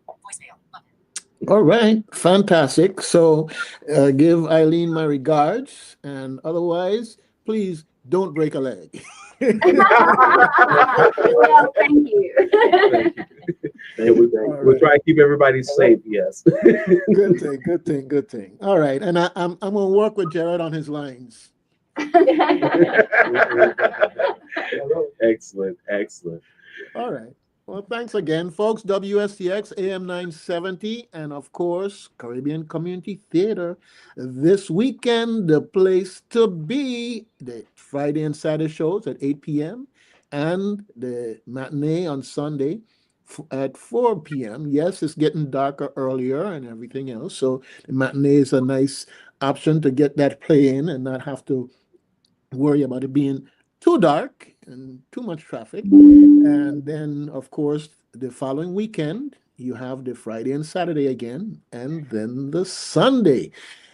I would want to say look forward to seeing you there, but then I might be imitating Jared, who is always claiming that he can't see.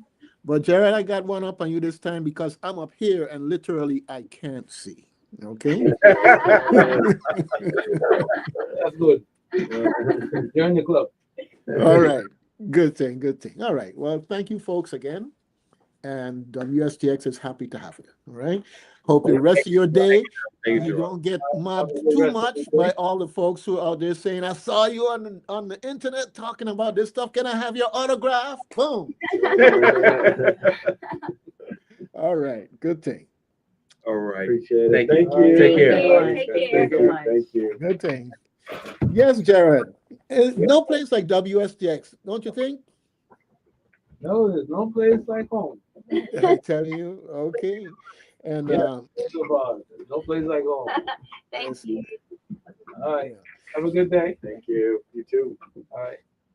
All right. So St. Croix has got it going on, folks. Definitely. Get the young lady to change your camera back for you, if you can. Okay.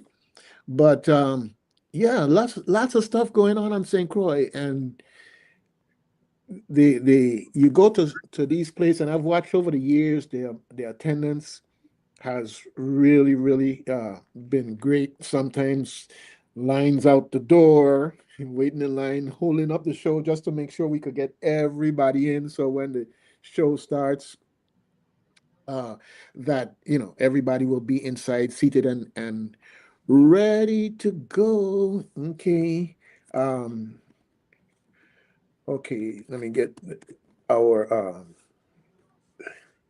our tech people here to get your camera turned around so we could move forward accordingly. It's 16 minutes before the hour of, and I almost said 9, the hour of 10. Me and this daylight savings time thing. All right. So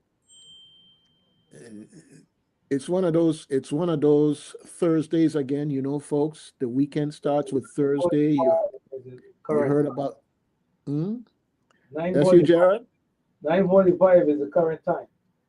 Well, it's now 45. Yeah, but I'm just saying I almost said 8:45 because Right? the daylight savings time. Right. Yeah.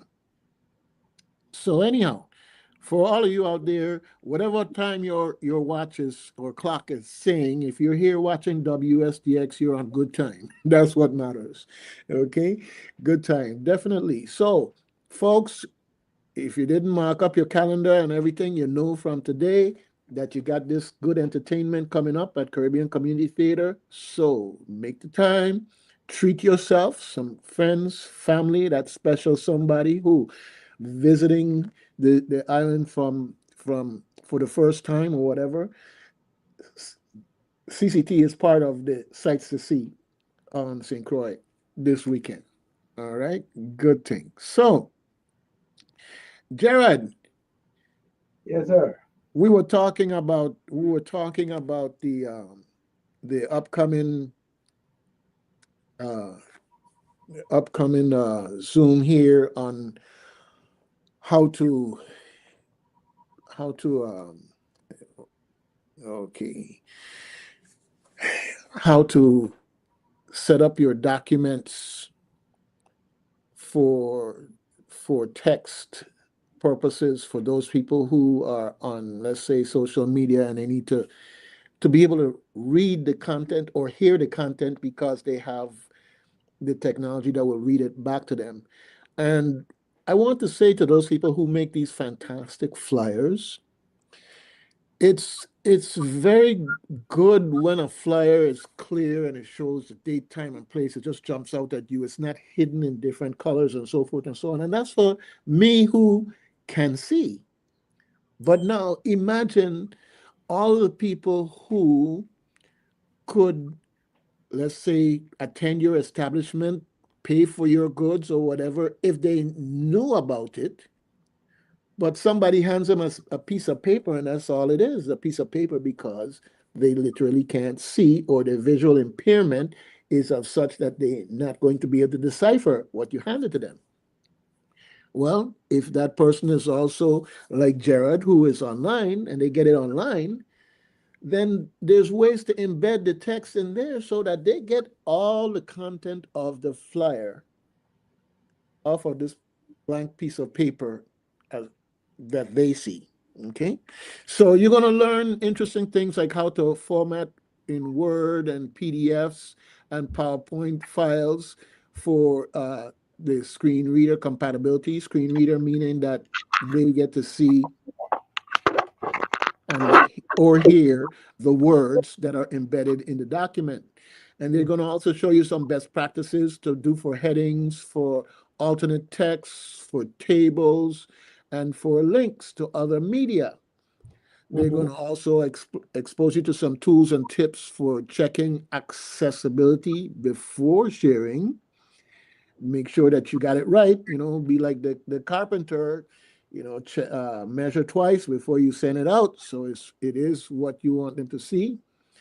And most important, I've touched on a little bit before, why accessibility matters for equity and compliance. Okay, equity and compliance. Now, equity, of course, And inclusion, don't forget the Well, inclusion. inclusion, because equity and inclusion, I'm using them kind of in the same breath here, in the sense that, you know, to be for a person who can't see and a person who can see, but for both of them to be able to enjoy the same content, that's a leap that we all want to be able to make. But there's another word here called compliance, and that relates to the ADA in particular, okay? The Americans with Disabilities Act. And if you have things facing the public from a commercial perspective, especially, and there's certain things that you need to do as a matter of the ADA law if you're putting yourself out there to the public. So it's great to know these things and not to have somebody like Jared pulling you up on it and saying, hey, you know, I saw this thing from you guys and, you know, it didn't have this and it didn't have that and I couldn't figure this out. Da, da, da, da, da. You You, know, rather, I'm trying to save you. Don't let Jared have to come and pull you up. you Okay? mean at the time I went to the thing at the Great Hall in UBI, and the lady come pushing paper in my hand? I get up, I say, you know, I can't see this paper, right? Right. I say, And now, I and this, told her when I registered for the program, I specifically said I'm visually impaired and I need the materials in an accessible format. She's like, oh, um, um, I said, and I pulled her aside and I started to talk to her about different ways of making the stuff accessible for someone like myself. You well, know, let me just say that sometimes you just have to stop yourself and think. And I say that because when you're having an event and you're going to be handing out documents for people to look at, you can also stage those documents as documents with embedded text online, or in a worst case in an email, so that that person who, if they have a cell phone or device that they can access it online, that they will be able to follow the presentation and go through the related document at the same time that the other person who is not visually impaired is being able to appreciate what's on the paper. And as I said, if you're in business, last I know, blind people money just as good as money from people who could see. Jared, is that true, or is there something lesser about same your green money? paper. It's the same green paper, brother. You sure? Same green Because paper. sometimes the way people act like they don't care whether you come to their function or something, you want to think that Well, they. listen. I have developed the attitude where if you don't want me there, I don't have to go, and I could save my money. I will spend my money where I'm wanted. Exactly, exactly, and we know the power of that. Just talk to the folks at Target right about now. You know what I'm saying? For example. So speaking of which, Mm-hmm. you have Black Friday coming up. Uh-huh. Okay, Yeah. I'm and I just don't know. I'm sure there's a history to it as to how it got the name Black Friday. Well, Okay. I don't like the history behind it, but go ahead. Yeah. Well, anyhow, there is a push on for people to basically boycott participation during some period of time there, which might make sense or not make sense to depend on who you're talking to. Well, I ain't spending But so I much. Well, I can tell you this here. Walmart cannot get a dime out of my pocket. They ain't getting that. They ain't even getting a C in cent from me. And until they take out the location surcharge. okay, yes, Yes. and you know, I hope the planes are flying, and I don't get like when 911 and they grounded everything and I was stuck in St. Thomas. It was just so inconvenient to be stuck in St. Thomas where everything I needed to do at the time was in St. Croix.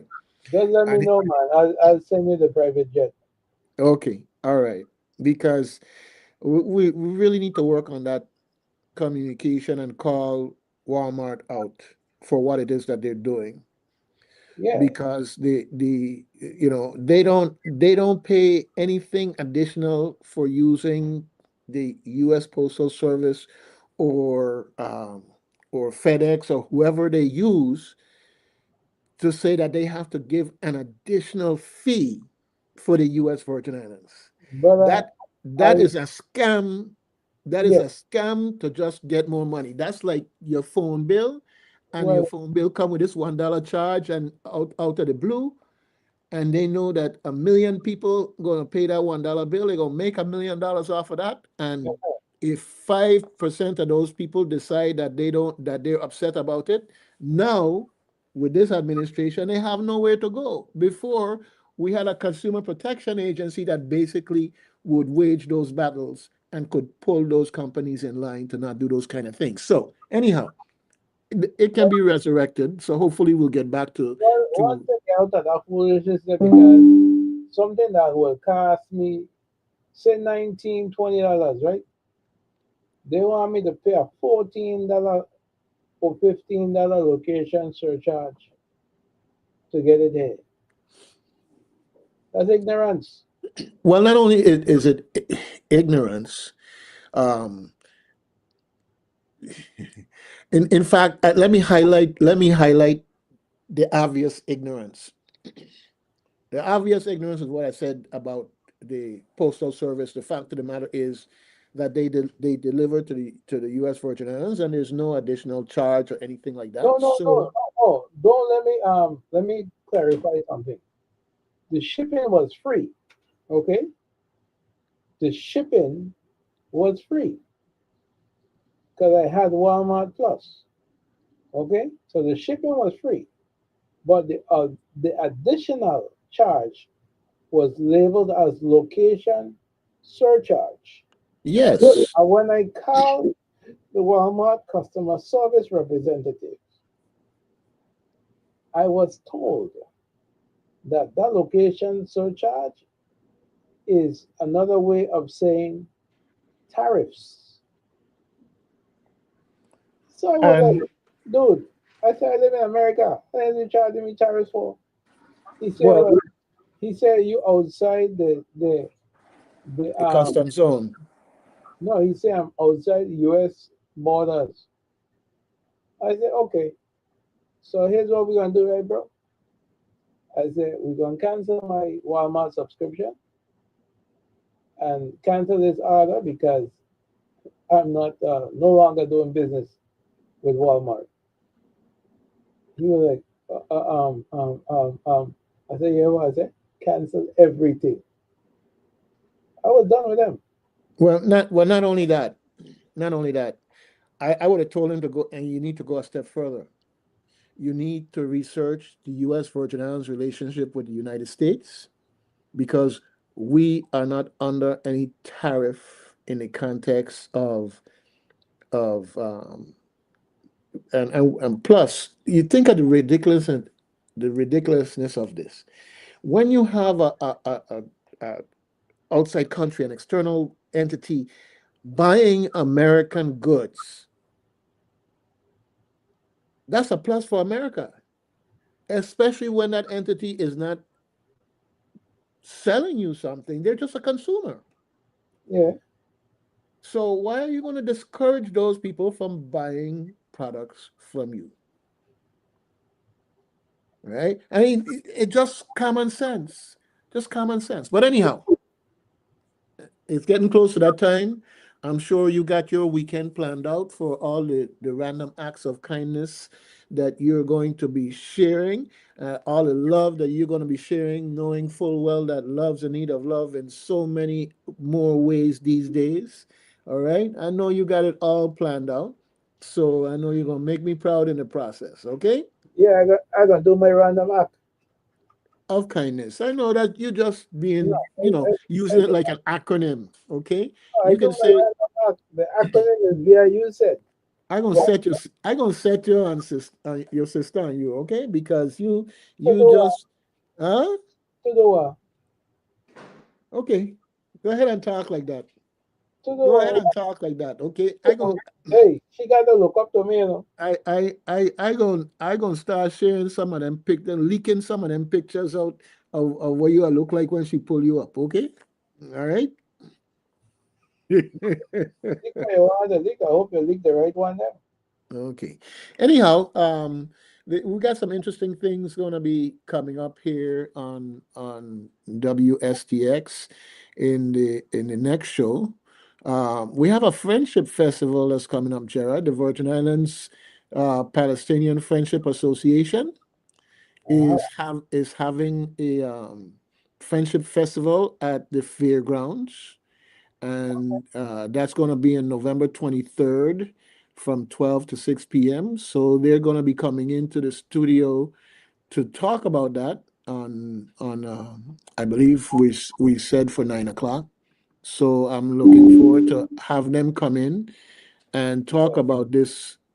All the vendors going to be there, all the fun-filled children's activities that they're going to have, and all the other entertainment, moko jumbies, and all this other good stuff. We they are supposed to be there too.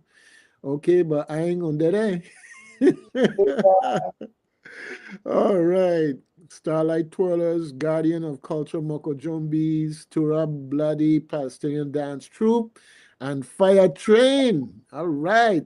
Okay, good thing. Lots of great entertainment coming up. That's this Sunday, November 23rd from 12 to 6 at the Agriculture Fairgrounds. Okay. And in addition to that, I also want to say that there's a special feature before the festival begins from 11 to 12 p.m. They're going to have a special workshop called How to Capture Your Family's Oral History.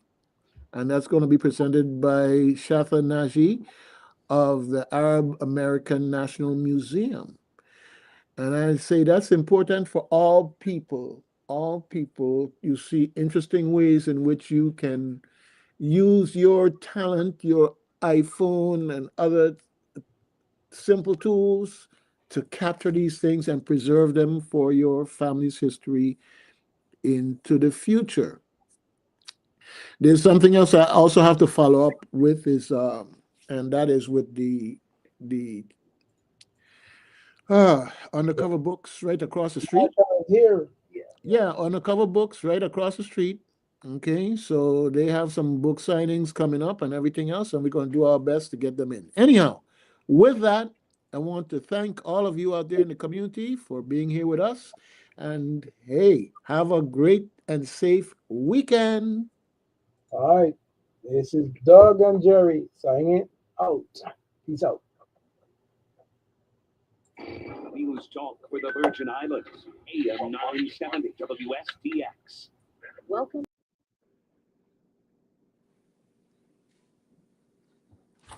Okay. All right. That's